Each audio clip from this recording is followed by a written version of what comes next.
오늘은 대조장에 대한 접근법이라는 주제로 이번에 저희가 또 블레더 스캔 데모를 했는데 그 상황에 좀 맞는 그 어떤 배경 지식을 저희가 좀 가지면 좋겠다는 취지에서 원장님이 한번 추천해 주셨고 준비를 해봤습니다. 너무 부담 갖지 않는 내용 수준이라서 한번 시작해 보도록 하겠습니다. 우선 아나토미입니다. 블레더를 보시면은 이렇게 블레더라는 게 우리말로는 주머니라고도 하죠. 그래서 이 주머니처럼 가죽 주머니처럼 생겼다라고 볼 수 있겠고, 이렇게 블레더 월 바깥쪽으로 디트루서 머슬이 존재합니다. 스무스 머슬이고 또 그 인터널 스핑터가 중요한 역할을 하는 구조물입니다. 블레더 역할을 보자면 두 가지가 있는데, 소변을 모아서 소변을 배출하는 역할을 하고 있습니다. 소변을 잘 모으기 위해서는 우선은 디트루서 머슬이 이완을 좀 하면서 여기 인터널 스핑터가 수축을 해줘야 여기 안에 소변을 저장할 수 있겠죠. 이 과정에서 문제가 생긴다면 소변이 샌다거나 자주 본다, 이런 문제들이 발생할 수 있습니다. 소변을 배출하는 과정에서는 이제 여기 디트루서 머슬은 수축을 해주고 인터널 스핑터가 열려서 이렇게 그림처럼 그 소나기에 힘을 주듯이 쫙 짜주면은 잘 나오게 되겠죠. 근데 이 과정에 문제가 있다면 소변이 남거나 안 나오거나 신장으로 압력이 너무 심하게 걸렸을 때는 신장 쪽으로 오히려 소변이 역류하는 문제가 발생할 수 있습니다. 우선 대조장에 대해서 좀 본론으로 가기 전에 조금 이제 드리고 싶은 말씀 중에 하나가, 저희가 그 환자를 보면서 치료할 때 보통 환자의 증상을 먼저 보고 대증 치료를 하는 경우가 많은 것 같습니다. 비뇨기기에서. 그런데 그 증상에 맞춘 치료를 하다 보면은 이제 그 진단을 실제로 해서 치료할 때보다 좀 잘못된 치료를 할 때가 있어서 진단을 조금 하는 것을 조금 더 우리가 신경을 써서 하는 것이 좋을 것 같습니다. 예를 들어 이제 비뇨가 있는 환자에서 과민성 방광으로 인한 비뇨도 있을 것이고, 전립선 비대가 있는 분인데 잔뇨가 남아서 그걸로 인해서 자주 보시는 분들도 있거든요. 이 두 가지는 치료 방침이 전혀 반대가 되는 치료를 해야 되기 때문에 그냥 증상만 똑같이 비뇨니까 똑같은 치료법으로 접근했다가는 잘못된 치료를 하게 될 수 있습니다. 그래서 제가 어느 정도는 진단하는 과정이 필요하고, 거기에 쓸 수 있는 무기로 이제 그 배뇨 일지라거나 잔뇨 측정 같은 것들이 있을 것 같습니다. 향후에 좀 더 자세히 다루도록 하겠습니다. 우선 노말을 좀 알아야 어노말을 알 수 있겠는데, 정상 블레더의 캐피시티, 우리가 소변을 얼마나 참을 수 있느냐를 보자면 체구에 따라 좀 다르지만 400에서 500cc, 서양에서는 500에서 600cc를 이야기합니다. 450, 이 정도를 참을 수 있겠고, 노말 보이딩 과정을 보면 익스터널 스핑터가 먼저 열리고 블레더 넥이 오픈되면서 그 익스터널 스핑터는 우리가 볼런터리하게 조절하는 것이고, 열리면서 이제 반사적으로 디트루서 머슬이 수축하면서 소변이 나오게 되는 과정을 갖게 됩니다. 이렇게 그 소변이 나오는 과정을 좀 조절하는 신경계를 좀 살펴보면 고위중추, 그러니까 뇌에서 이것을 모으고 배출하는 것을 좀 이제 가장 고차원적으로 조절하는 부분들이 프론탈 코텍스, 그리고 프론탈 믹츄에이션 센터, 세레벨룸, 이렇게가 있습니다. 이건 간단하게 보고 넘어가고, 하위 레벨에서는 이제 교감신경과 부교감신경, 채성신경이 역할합니다. 교감신경은 하이포가스트릭 널브가 이제 주로 이 빨간색인데 그 방광에 소변을 저장하는 역할을 한다 생각하시면 좋겠고, 부교감신경은 펠빅 널브인데 소변을 배출하는 역할을 주로 한다. 채성신경은 그 푸덴달 널브인데 여기 이제 익스터널 스핑터를 조절해서, 이거는 우리가 볼런터리하게 조절할 수 있는 거라고 생각하시면 되겠습니다. 조금 더 자세히 보면은 부교감 신경은 S2에서 4에서 나와서 펠빅 널브가 되고 아세틸콜린을 방출해서 방광을 수축하는 역할을 하게 됩니다. 여기에서 저희 메디케이션으로 보통 이제 콜리너직스를 써서 방광 수축력을 늘리기도 하고, 안티콜리너직스를 써서 방광이 좀 예민한 분들은 그렇게 쓰기도 하는데, 이런 기전으로 쓰게 됩니다. 교감신경에서는 T11에서 L2에서 나와서 하이포가스틱 널브가 되고, 이제 알파와 베타 아드레너진 리셉터에 결합해서 알파의 경우에는 인터널 스핑터가 수축하는 역할을 하게 되고, 베타는 블래더 바디가 이완하는 역할을 하게 됩니다. 그래서 우리가 그 BPH에서 그 스핑터가 잘 안 열려서 소변을 못 보시는 분들은 알파 블로커를 쓰게 되고, 또 이제 블래더 이완을 위해서 베타미가 같은 그 베타 아고니스트를 사용하게 됩니다. 그래서 뭐 여기 그 어떤 기전적인 약은 우리가 어떤 걸 쓰는지를 여기 좀 아시죠? 다음으로 우리 그 환자분들이 주로 호소하는 증상을 좀 정리를 해봤습니다. 정리를 할 때 두 가지 카테고리로 다 나뉘어지는데요. 배뇨 증상이냐 저장 증상이냐 이 두 가지에서 거의 그 환자들의 증상이 나뉜다 생각하시면 되겠습니다. 배뇨 증상으로 복압 배뇨, 양뇨, 감각 저하, 그리고 배뇨, 잔뇨감, 묘주적 이런 증상들이 있겠고, 저장 증상으로 요절박, 요실금, 빈뇨, 야간뇨 등의 증상을 호소합니다. 그리고 징후들, 우리가 그 환자가 호소하지 못하는 인지가 안 좋으신 분들이나 이런 분들은 저희가 봤을 때 이런 노티를 많이 하시죠. 12시간 정도 소변을 안 보고 있어요. 폴리를 제거했는데 소변이 안 나와요. 이런 노티를 많이 하시는데, 이때는 저희가 그 실제로 배뇨장애가 있는 것인지, 아니면 생성이 여러 시간 동안 안 되고 있어서 뭐 배뇨장애는 없지만 그냥 안 나오고 있는 것인지 확인해야 되는데, 이전 같으면 저희가 멜라톤을 해서 나오는 양을 체크했다면, 이제 블래더 스캔이 있다면 이거를 확인해서 생성 저하를 감별해낼 수 있겠죠. 좋은 툴이 될 수 있을 겁니다. 그리고 폴리 옆으로 소변이 새어나와요. 이것도 많이 이야기하시는 노티하시는 부분인 건데, 이제 이때는 클램핑이 되어 있는지, 혹시 막혀 있지 않은지 확인하셔야 될 거고, 볼룬도 한번 체크해야 되고, 또 폴리 앞쪽에 볼메이가 생기는 경우가 있기 때문에 막혔는지 확인하기 위해서 체인지를 한다거나 해보고, 그래도 안 된다면 이제 저장 증상이 있는 것이 아닌지 생각이 많이 듭니다. 그러면 좀 프랙티컬한 내용들을 다 정리를 해봤는데, 이제 환자가 증상을 호소할 때 좀 접근하는 방법에 대한 팁들을 몇 가지 적어봤습니다. 우선 요로감염을 항상 저희가 무시하지 말아야 됩니다. 배뇨 증상과 저장 증상을 모두 일으킬 수 있기 때문에 환자가 어떤 증상을 호소할 때 유해에 꼭 먼저 체크해봐야 됩니다. 그리고 배뇨 일지를 통해서 그 증상의 원인에 대해서 조금 더 알아볼 수 있는데, 이거는 나중에 제가 예시로 나와 있으니까 한번 보시고요. 블래더 스캔을 통해 얻을 수 있는 정보로 배뇨, 잔뇨뿐만 아니라 배뇨 곤란 시 방광 내 소변 양을 체크할 수가 있겠습니다. 그리고 인테이크에도 관심을 가져야 되는 케이스들이 있습니다. 예를 들어 물을 많이 드셔서 소변을 자주 보시는 분들을 우리가 뭐 야간뇨다 이렇게 생각할 수는 없겠죠. 이거는 물을 많이 드시는 거를 교정해 줘야 될 거고, 디하이드레이션으로 인해서 소변이 안 생기는 거, 핀뇨를 저희가 배뇨 곤란이 아닌가 이렇게 오해할 수 있기 때문에 이런 드시는 부분도 항상 체크를 같이 해야 됩니다. 그리고 증상에 대한 약물 치료를 트라이 해보고 그 반응을 보고 진단의 단서가 될 수도 있습니다. 그래도 저희가 진단이 좀 어렵고 치료가 어려운 경우라면 유로플로메트리나 UDS, 프로스테이트 손으로 시행하기 위해서 외진을 보내야 되는 케이스가 되겠습니다. 그리고 SCI 환자에서는 이제 트루스 스핑터 디스디너지아라고 해서 이게 그 블래더 압력이 너무 높아지면은 소변이 키드니로 그 역류를 하기 때문에 이런 것들이 발생하지 않는지 좀 계속해서 체크를 주기적으로 해야 되는데, 보통 대학병원들에서 하고 있기 때문에 이런 분들은 문제가 있다면 대학병원과 계속 추적 검사를 하면서 진행해야 되는 것으로 생각합니다.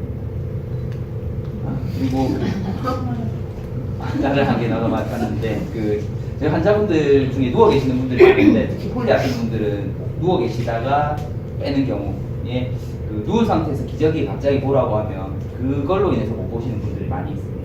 그런 경우에는 이제 뭐 가능하다면은 서서, 좀 어렵다면은 최소한 앉아서 볼 수 있게끔 유도를 해주시면은 이제 자세로 인해서 불편감으로 인해 소변을 못 보시는 것도 좀 도움이 될 수 있을 것입니다. 그래서 그 병동에서도 좀 신경을 써주셔야 될 부분 같고, 또 변비가 있으신 분들이 항상 그 요의가 좀 자주 발생해서, 특히 야간에 소변을 자주 보러 가시는 분들은 변비가 같이 있는 경우가 많아서 꼭 같이 체크를 해야 됩니다. 그러면 약물 치료에 대해서 간단하게 좀 정리를 해보겠습니다. 우리 그 BPH, 배뇨 곤란이 있는 분들에서는 알파 블로커로 탐술로신, 실로도신, 그리고 알프조신 이것을 많이 사용하는데, 이게 이제 그 알파 블로커다 보니까 보통 혈압 저하에 대한 부작용이 있을 수 있는데, 이게 좀 셀렉티브하기 때문에 혈압 저하 부작용이 좀 적은 약이라고 생각하시면 될 것 같습니다. 클리바스라고 해서 최근에 나온 약인데 알파 1D 리셉터 셀렉티브한 약이라서 이것도 부작용은 덜하고 증상이 좀 마일드한 경우에 사용되고 있습니다. 옛날부터 많이 쓰던 약으로 독사조신, 테라조신은 그 혈압 강화에 대한 부작용은 좀 있을 수 있는데 환자에 따라서 이게 좀 더 효과적인 환자들은 아직도 쓰고 있거든요. 그래서 아직도 많이 쓰이고 있는 약, 뭐 안 좋은 약이라고 꼭 생각되지는 않습니다. 그리고 그 이제 PSA를 감소시키는 효과가 증명되어 있는 파이발 발리도페지 이너스티드도 사용하고 있습니다. 다음으로 콜리너직 에이전트. 근데 여기 그 하이네콜이 가장 대표적인 약인데 뭐 이걸 보시면은 어떤 역할을 하는지 바로 아시겠죠? 방광을 수축하는 역할을 해준다고 생각하시면 되겠습니다. 근데 특이하게도 이제 그 방광만 수축시키는 것이 아니라 스핑터 쪽도 같이 수축을 시키기 때문에 여기 막아놓고 짜버리면은 여기 안에 압력이 높아지고 뭐 터지는 경우는 없지만 뭐 그런 느낌으로 갈 수가 있겠죠.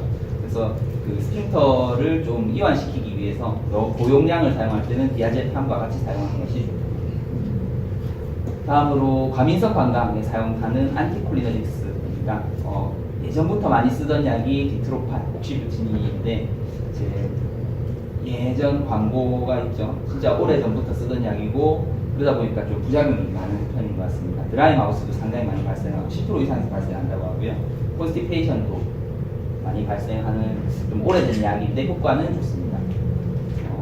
그리고 여기서 한 가지 또 생각하고 가야 되는 게 저희가 인지저하 환자들에서 그 아리세트를 많이 쓰고 있는데 아리세트가 콜린 에스테레이즈 이니비터고 아세틸콜린 용량 이제 뇌에서 아세틸콜린을 조금 수치를 높여주고자 쓰는 거라고 생각하실 수 있는데 안티콜리너직스는 그 반대되는 역할을 하거든요. 그래서 CNS에서 장기간 복용하다 보면은 뭐 인지저하에 대한 부작용이 있을 수 있겠다라는 생각이 듭니다.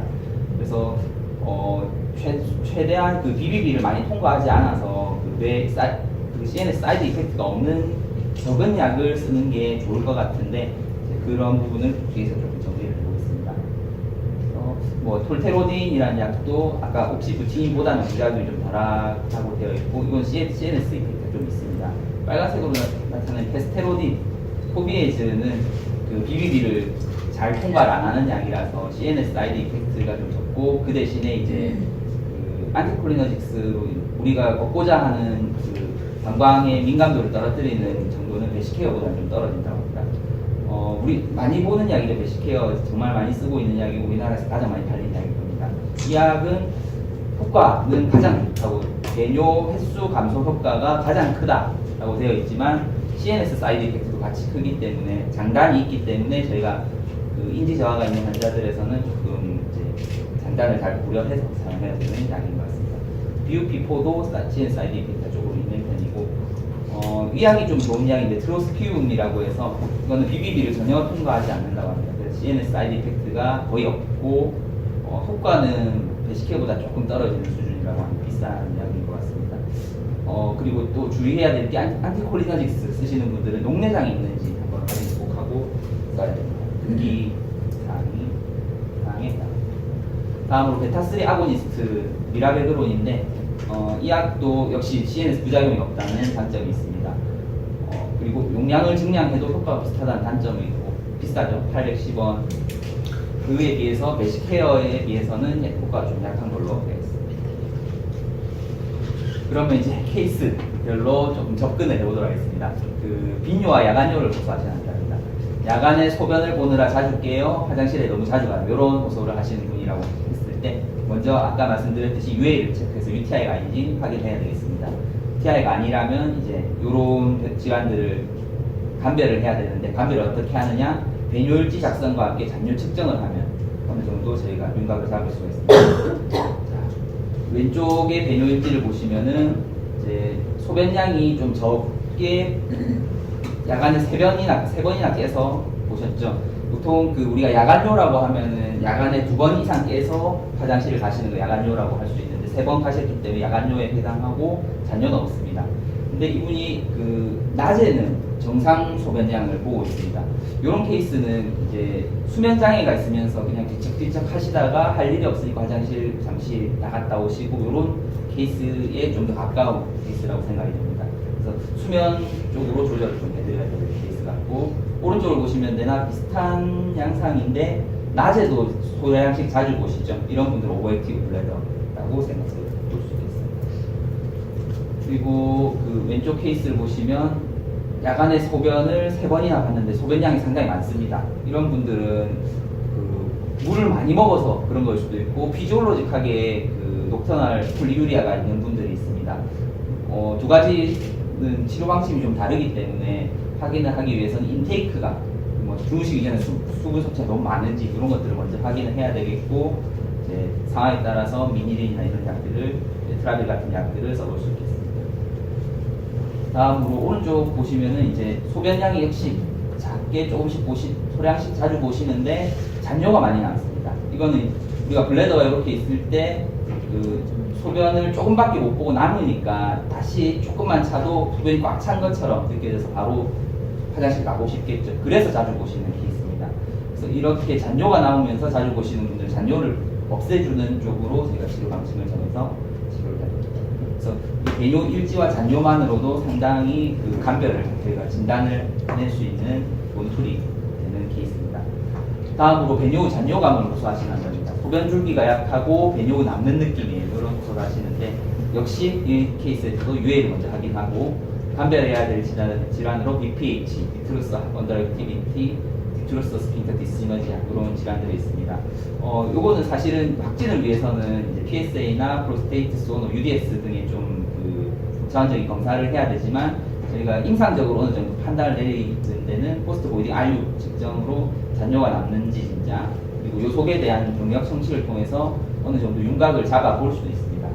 그래서 BPH에 좀 해당하는 케이스다, PSA는 저희가 랩을 해보니까 높다, 이런 경우에는 그루페스 다루나디 등을 트라이를 해서 이걸로 조절이 된다면 해결해보고 안 된다면 조금 더 구체적인 검사로 외진을 보내는 생각이 될 것 같습니다. 그리고 SCI 환자에서는 이제 디트루스 스핑터 디스시너지아가 있는 분들은 아까 말씀드린 베타네콜을 쓰면 이게 그 막아놓고 짜는 형태이기 때문에 신장으로 역류를 더 조장할 수 있기 때문에 베타네콜 사용은 좀 더 신중하게 해야 됩니다.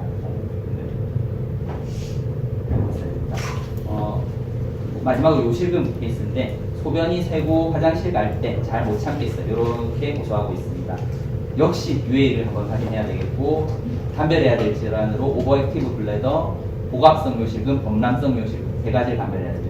근데 요 세 케이스도 아까 맨 처음 케이스에서처럼 그 배뇨일지를 작성하면 상당히 그 감별을 할 수 있는 질환입니다. 범람성 요실금은 잔뇨가 많이 남는 양상일 거고, 오버액티브 블래더는 아까 잔뇨가 안 남고 자주 보는 그 양상을 보일 것이고요. 복압성 요실금은 병력 청취를 해서 복압이 올라간 활동 시에 샌다 라는 그런 그 병력을 좀 열심히 듣는 게 중요할 것 같습니다. 이런 케이스에서는 케겔 운동을 해주면 도움이 되고, 안티콜리너리스트를 사용하는데 해부학적 구조를 보면 이제 펠빅 플로어 머슬이 근접해서 이 소변이 나오겠죠. 근데 요거를 이렇게 그 긴장도를 높여주면은 요 길이 막히면서 소변이 새는 것을 좀 방지할 수 있습니다. 케겔 운동을 하는 기구로 이렇게 바이오 피드백 기구를 사용하는 병원들이 몇 군데 있는데 이런 기계를 사용하고 있습니다. 그러면 이제 우리 입원해 계신 환자분들 그 질환 군별로 어떤 이제 배뇨 장애를 주로 호소하시게 되는지만 정리하고 마무리되겠습니다. 우리 환자들에서 수프라폰타인 리전, 브레인 리전이라고 보면 되겠죠. 브레인 리전 환자들 중에 뭐 뇌졸중, 파킨슨, 다발성 경화증 환자들은 디투루스 하이퍼 리플렉시아, 디투루스가 좀 그 리플렉시아를 보이는 형태를 보이고, 스핑터 쪽은 크게 영향을 받지 않습니다. 그러다 보니까 유리나리 인컨티넌스를 주로 호소하고 절박성 요실금 형태라고 보시면 됩니다. 파킨슨병에서는 이제 위에 이런 양상과 함께 블래더 컨트랙션 유지가 잘 안 되기 때문에 그 잔뇨가 조금 남는 양상이 보여서 뭐 요거에 대해서는 저희가 잔뇨가 혹시 남는 증상을 물어볼 수 있겠고, 필요하다면 잔뇨 측정을 볼 수가 있겠습니다. 다음으로 스파이널 코드 리전 환자에서는 디트루스 하이플렉시아 위드 디트루스 스핑터 디스시너지아 라는 형태가 나타나는데, 그림으로 보시면 블래더가 이렇게 수축하는데 그 인터널 스핑터가 이완을 해줘야 소변이 잘 나올 텐데 같이 수축을 해버리는 거죠. 앞을 막아놓고 짜니까 뒤로 역류를 하는 탈 수 있는 정도로 압력이 높아집니다. 그렇기 때문에 압력을 낮추기 위해서 안티콜리너직스나 베타미각 같은 약들을 쓰면서 이제 빼주기 위해서 CIC를 같이 세이크랄 리전이 있는 경우에는 이제 블래더 자체가 짜는 힘이 좀 많이 약해지셔서 범람성으로 소변이 나오는 형태를 보이게 됩니다. 그래서 이 경우에도 좀 그 소변을 못 보는 경우가 많아서 문제가 되는 케이스가 많습니다. 다음으로 페리페랄 뉴로패시인데 좀 대표적으로 DM 환자들이 있는 것 같습니다. 이분들은 보이딩 센스가 떨어져서 많이 찾는데도 본인들이 인지하지 못하고 오버 디스텐션이 되면서 점점 악화의 길을 걷는 경우가 많이 있는 것 같습니다. 그래서 이런 분들도 그 약물 DM 컨트롤도 잘 해드려야 되겠고 약물을 잘 써줘서 더 악화되지 않도록 해야겠습니다.